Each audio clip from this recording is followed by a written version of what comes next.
So you want to write a book, do you? Well, you've come to the right place if you want to know something about the realities of writing and publishing the book. Because one thing I know for sure is that for most people who want to write a book, they don't just want to write that book, they want to publish it. I'm Professor Parsons, and this is video number 7 to accompany my book, Permission to Write. I've been a writer and a writing teacher for over 30 years now, and along the way I've learned a thing or two about both the writing process but also the publishing process and how publishing has changed over the last couple of decades. Wanting to write a book usually means wanting to publish a book. And if you actually think that you can learn everything you need to know about publishing a book from other writers online in online writers groups, then I'm going to suggest that you go back to video number 5 and learn what I have to say about writers groups. I think it's important for you to learn as much as you possibly can about publishing before you decide to go that route. So come along with me. This particular video is going to focus on the traditional publishing world, and I'm going to tell you about some of the truths and the realities and also some of the myths about publishing. Come on inside my computer with me and we'll get started. Books and writing books have been a big part of my life for many years, and so you need to know that I care about writing and I care about books. I particularly care about quality. I care about how the publishing world is evolving and the fact that amateur publishing can be a problem.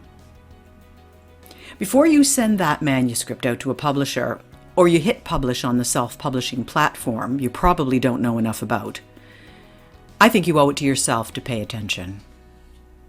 So what do you really know about publishing? Probably nothing. Or at least probably nothing much that reflects the reality of the publishing world as real writers know about it. Here's the thing though, if you want to be a writer and you want to publish a book, you'll need to learn more than a thing or two about publishing. Let's look at some of the things I think you should know about at the outset. You know as well as I do, there's been nothing short of a seismic change in the publishing world over the last couple of decades. In fact, there's also been a seismic change in the reading world, which is important to writers. What people read, how they read, and how much they read, how they decide what to read, all of these things have changed in tandem with the changes in the publishing industry. The changes in the publishing industry these days mean that there are more books published than ever before by more individual writers. So readers have a lot more choice. It also means that publishers have lots more competition when it comes to selling their products. And given the number of people who seem to be writing a book these days, writers also have more competition when it comes to selling their books to publishers. So I want to talk about the traditional path to publishing your book, selling it to a traditional publisher. When I started writing books more than 30 years ago, there were really only 2 avenues to publication. Either I would land a book contract from a publisher, or I would vanity publish. That's the dark underbelly of book publication. I'm going to talk more about that in the next episode on self-publishing. If I think about my own experience, I landed my first contract with a smallish publisher, which has been defunct now for some years, it happens, with a non-fiction book on the ethics and politics of the organ transplant industry. And I followed all the steps to non-fiction publishing that were expected at the time. I contacted a publisher whose list included non-fiction, health-related books after researching publishers. And remember, there was no internet back then. This step is much more efficient in the 21st century. Next, once I had an interested publisher, I developed a complete book proposal. There'll be a video on this step in the future. I sent the proposal to the publisher, who then asked to see the manuscript. Since this was my first book, I had to write the entire book before they would consider it. Later on in my career, I was able to sign a contract for publication at this stage, based on proposal only. I then finished the book and submitted it, and I waited for them to accept or reject. I was lucky in this occasion. They accepted it. Now this query, submission, rejection process on the road to traditional publishing contract has actually changed very little in the past 3 decades. It's a bit of a merry-go-round that seems impossible to get off, but that's how it's done. So given the fact that it's such a hassle to entice a publisher to take on your project, and the fact that self-publishing seems like an easier approach, why would you even try? Well, here's why. First, traditional publishers actually pay for all of the editing and publication costs. They have a team of professionals. Professional editing and design can be expensive, and they do this for their books. Next, traditional publishers actually have a greater reach. They can get your books into bookstores and libraries. You can do this on your own, but it's much more difficult. They can get you to literary festivals and in front of audiences for book signings. This is almost impossible for self-published writers. Traditional publishing means that you can focus on writing, not publishing. This is important. Your time can be spent on creating the next book rather than on editing and cover design, which are probably not among your fortes. Next, whether you like it or not, traditional publishers offer at least a veneer of respectability. There is still some prestige associated with publishing with a traditional publisher, whether that publisher is large or small. There is still a whiff of sleaziness about self-publishing in some circles. But there are things you need to know about the relationship between authors and publishers. And let's start by looking at something you've probably never been considering: what publishers dislike about authors. Well, first, authors often fail to follow the guidelines set out for them. You'll see, for example, online that a publisher expects a specific item to be included in a book proposal, and then you ignore it. They actually hate that, and they might reject you on that basis. So if they ask for something in particular in terms of how a manuscript should be formatted, you do it. Publishers really hate it when authors send nasty replies to rejections. I've never been able to understand why writers do this.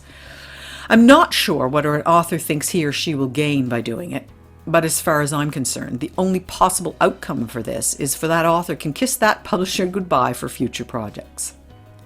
Now, whether you like it or not, it's the publisher's job to make decisions about what project they'll accept and which ones they'll pass on. It's part of the game. Get over it. Publishers also think authors are pretty flaky and self-obsessed. You know what I mean. Flaky people are known as procrastinators, as unreliable when it comes to things like deadlines. They're known as generally more moved by their artistry than the business aspects of writing or publishing. Self-obsessed people think they are the center of the universe. Publishers don't like that. Publishers also think that authors are far too finicky about their work. Publishers have a team of experts at their disposal, which the writer has at his or her disposal at that point. They have editors, designers, and the like, and yet the author will often ignore their advice. When it comes to what you submit to a publisher, here are some of the things to avoid. A manuscript over 200,000 words or under 50,000, unless specifically told that this is okay in specific genres. For example, a children's book might be far less than 50,000 words. You never submit a first draft of anything. Geez, only send your best, well-edited work. As Ernest Hemingway once said, the first draft of anything is shit. Don't send anything in poorly punctuated. Avoid sending anything that shows a lack of command of grammar and syntax, and don't send stuff that's offensive or libelous. To write is human, to edit is divine, or so said Stephen King. So what does a publisher want from an author?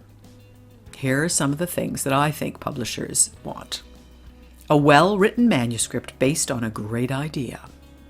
A typo-free manuscript, or as typo-free as is humanly possible.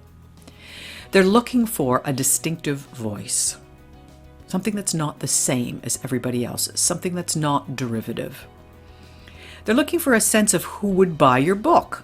No matter what you think, the whole world will not buy your book. They're looking for a commitment to taking constructive criticism and following through with the editing. And they're also looking to a commitment to meeting deadlines. Best-selling author, the late Michael Crichton of Jurassic Park fame, once said, "Books aren't written, they're rewritten, including your own." It is one of the hardest things to accept, especially after the 7th rewrite hasn't quite done it. Okay, are publishers always right about what will sell? You and I both know they're not. There's a whole cottage industry online, it seems, to identify all those bestsellers that publishers initially rejected. The original Harry Potter book, Harry Potter and the Philosopher's Stone, was rejected by 12 publishers before J.K. Rowling found one who would take it on. Twilight was rejected 14 times. Lord of the Flies, rejected 20 times. Stephen King's Carrie was rejected 30 times. Gone with the Wind, rejected 38 times. Still Alice, which of course you may have seen as a movie, was rejected 100 times, or at least she was ignored a few of those times. Lisa Genova, the author, later published it herself, after which a publisher took it on. And the list goes on. Publishers don't always get it right, but the authors persevered and were better for it. Well, there's a lot more to publishing a book, and you can read about it in my book, Permission to Write: How to Write a Book and Other Myths from the Real World of Writing and Publishing. You can also stay on this video journey with me.